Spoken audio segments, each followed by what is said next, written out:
In the recent past, the international economic as well as political and strategic environment has undergone dramatic changes. Some of these changes could be a direct result of the political and strategic reshaping that has perhaps taken place, but others have always been unleashed by the latent forces that have now surfaced in an open and market driven international trading and economic regime. Further, while some changes are spontaneous and market related, others have been imposed to create a new world economic order reflecting the challenges and opportunities that it offers to the major trading nations and economies. The first and foremost task for our economic diplomacy, therefore, is to understand the nature, content, direction, and the underlying cause and current of these changes and how they impinge on our own interests.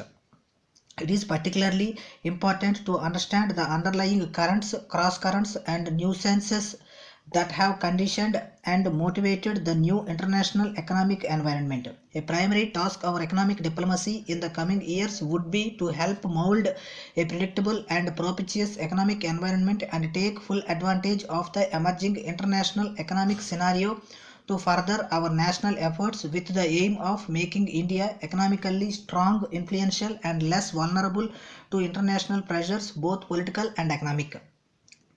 It may seem ironic that even as the aim of the day is globalization and integration, the major economic powers appear to be rapidly consolidating themselves into regional groupings and arrangements that may appear to contradict their commitment to meaningful, multifaceted, and free trade.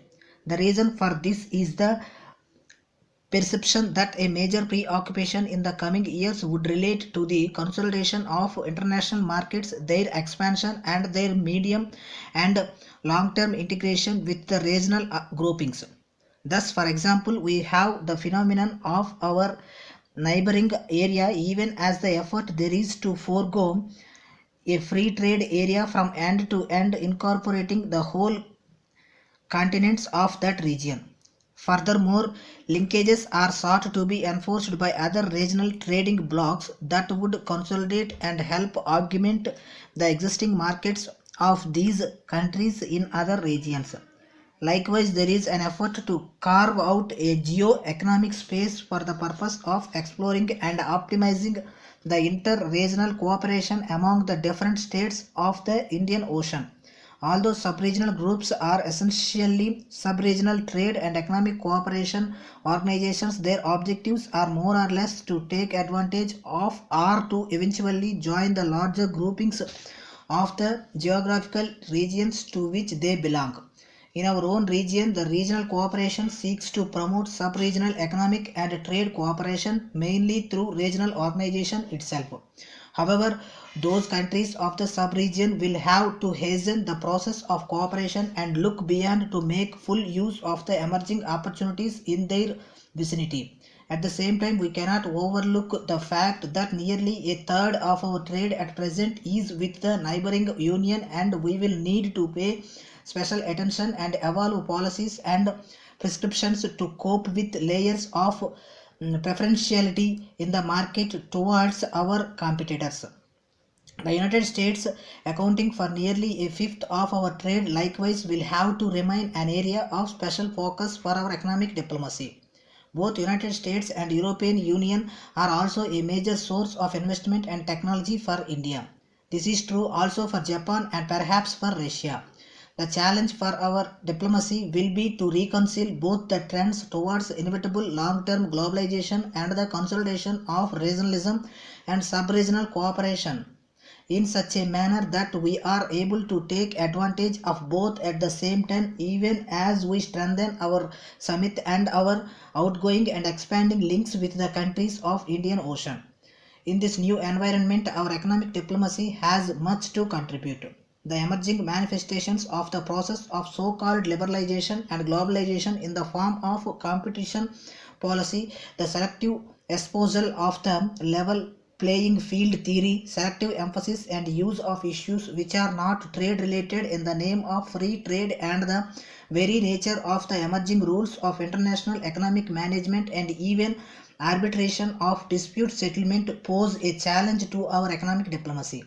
We have to devise an early warning system whereby we can beware of moves which may impinge on our national interest. Developing countries do need special and differential treatment and special arrangements for debt repayment and servicing apart from capital, technology and resource transfer.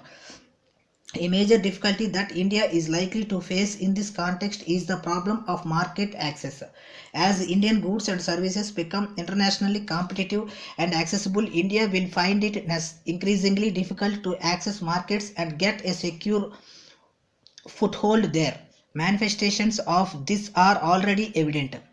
With the expected phasing out of the generalized system of preferences, India will face transitional difficulties but would be able to overcome these difficulties if other factors do not come into play. These other factors that I am referring to primarily relate to non-tariff barriers in the form of health, safety and sanitary regulations, environmental restrictions, packaging requirements, inspection procedures, etc. Another kind of impediment could relate to anti-dumping measures because dumping investigations are reported to be rising significantly. Whenever Indian exports have reached a certain level and have shown a strong growth, they had faced the threat of anti-dumping and other action even when such action may not be warranted or always justified. This is particularly true in the case of India's export of textiles and leather, two commodities which have shown a strong export growth. The growing tendency on the part of one country to use national legislation in contravention of the original spirit to trade with them and impose unilateral penal measures is cause for alarm and will need to be resisted by the developing countries. The principle of open market international trade must apply to all countries who subscribe to the original idea. The challenge to our diplomacy would be to make the effects of these market access problems containable so that our growing exports of goods and services are not adversely affected. We will also need to build and catalyze a consensus position of developing countries including our neighbors. Thank you.